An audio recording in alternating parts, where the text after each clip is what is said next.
So this is my part 2 in my world building series.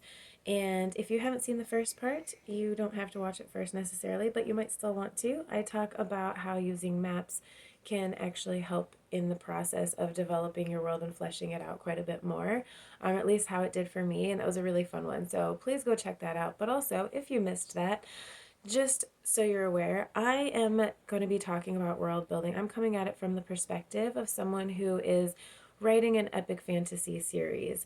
Um, High fantasy is another term for it, but basically, I'm creating my own entire world from scratch, not for the purposes of D&D necessarily or like other role playing games, but for the purposes of telling a story.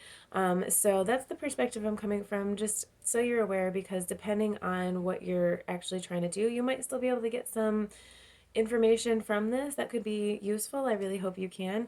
But everyone world builds in different ways for different reasons. So, um, that being said, if you did see my first video on this, I talked a bit about how when even if you're building a fantasy world that is very heavily magical, you still to some degree want to have a enough realistic kinds of things in there that feel real as far as like how our own world and universe operate, so that it's more believable and easier to for your readers to suspend their disbelief and like go with you on the journey, right?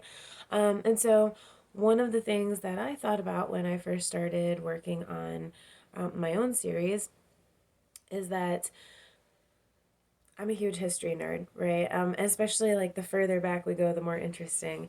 And so humans in our world started off as like hunter gatherers, right? Just very nomadic lifestyle. And while there are still definitely nomads in the world today, and I have for that reason included a nomadic culture in my own world, but that's kind of a little bit different. How did humans in our world go from living nomadically in a hunter gatherer society to actually creating civilization? And so that's what brought me to the topic of today's video, which is the 7 building blocks of civilization. Because I want to take a look at those one by one, and just do kind of a quick, like, rundown for you guys.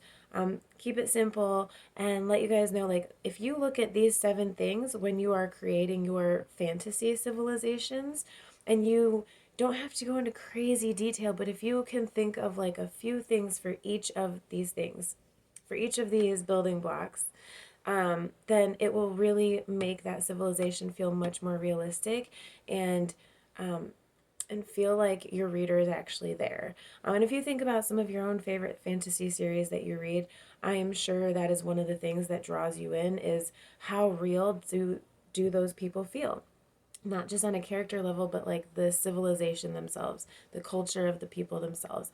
How real does it feel? How fleshed out is it? And so, yeah, let's talk about this. Okay, so building block 1, agriculture. Basically, if they stopped doing the hunter gatherer thing, right, then there had to have been something that would have made that people settle there. And it's possible that they have to use some kind of innovative technology. Think of like irrigation when it came to the Egyptians in the Nile, right? Like learning how to actually like use that water to pull it out and create crops. Um, Things like that, right? But for the most part, food and the ability to keep reproducing it in the same spot would have been one of the number one draws of settling in a specific area.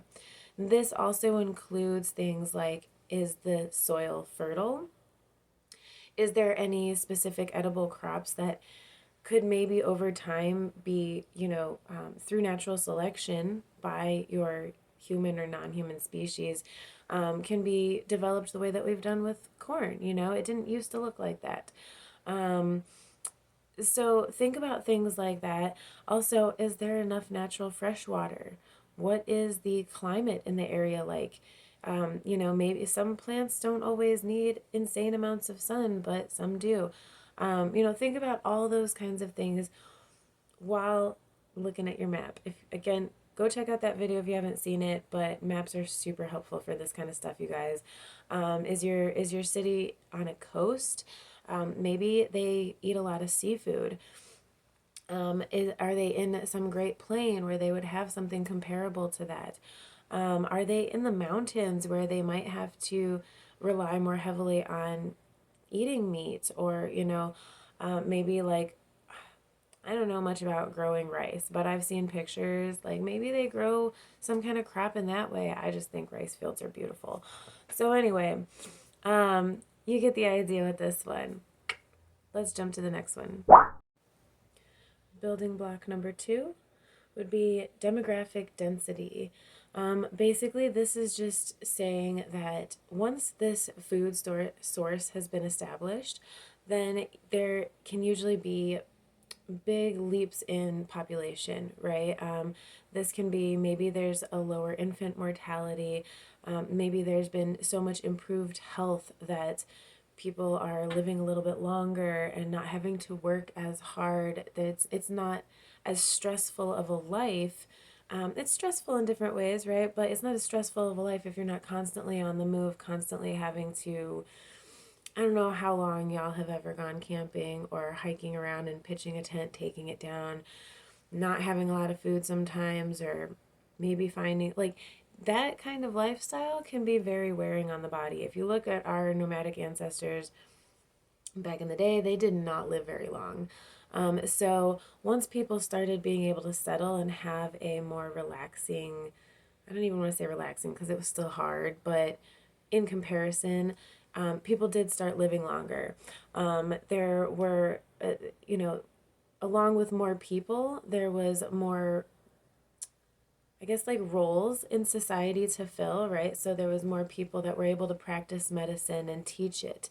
And so things like that. And like, again, once you are stable in one area and you get to know the types of plants and the life forms around there and the things, your resources, right? Once you get to know your resources in the area, it's easier to, again, find ways to keep people alive longer, to heal people, to get them what they need.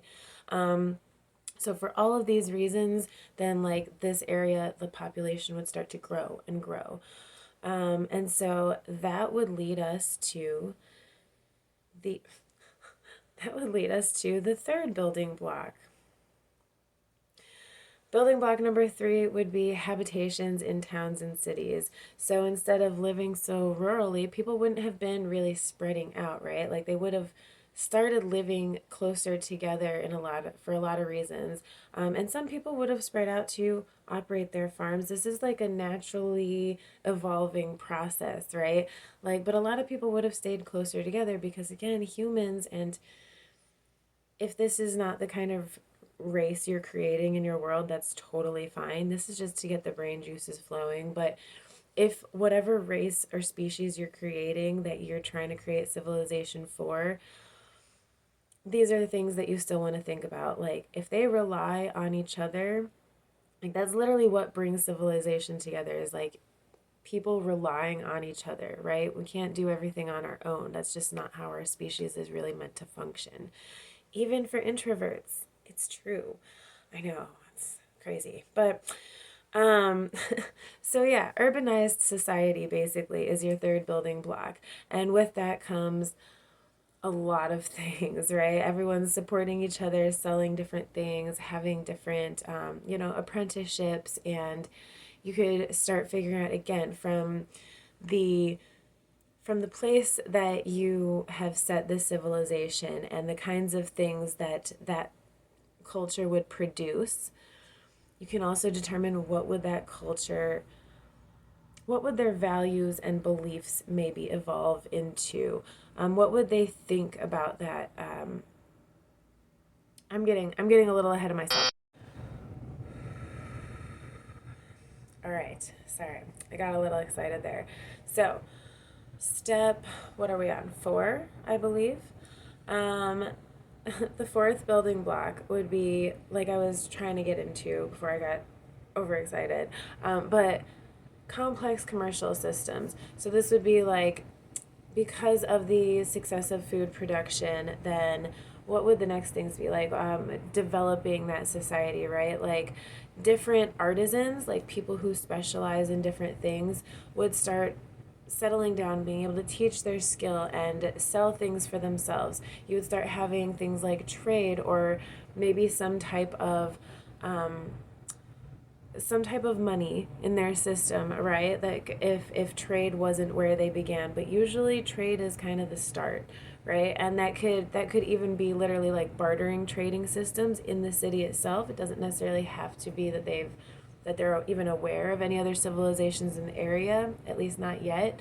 Those could be things where like conflict could come into your story, but what are their buildings made out of? What do they construct their homes out of? And who helps them to gather those materials, right? Like, do they build their homes out of stone? Do they make like clay bricks? Do they, carve straight into the rock? What exactly are they doing? Sorry, my foot got stuck on a wire. Um, what exactly are they doing? And who are they training? These are things that are going to evolve over time, but it kind of gets the juices flowing. Again, look at the land that your city is in. What are their greatest resources, and how can you see that evolving over time? And as far as if they do eventually come into run into another civilization, another city somewhere, um, do they develop trade with them? Or who are their, this can lead into the fifth building block, which would be like the politics, the government.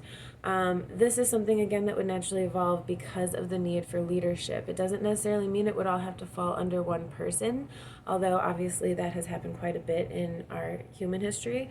But maybe they are more democratic. Maybe they are more heavily based in things like trade and commerce. So but basically, who is making the decisions? How are they making decisions? As a civilization, or is it just a few people in power? What's going on?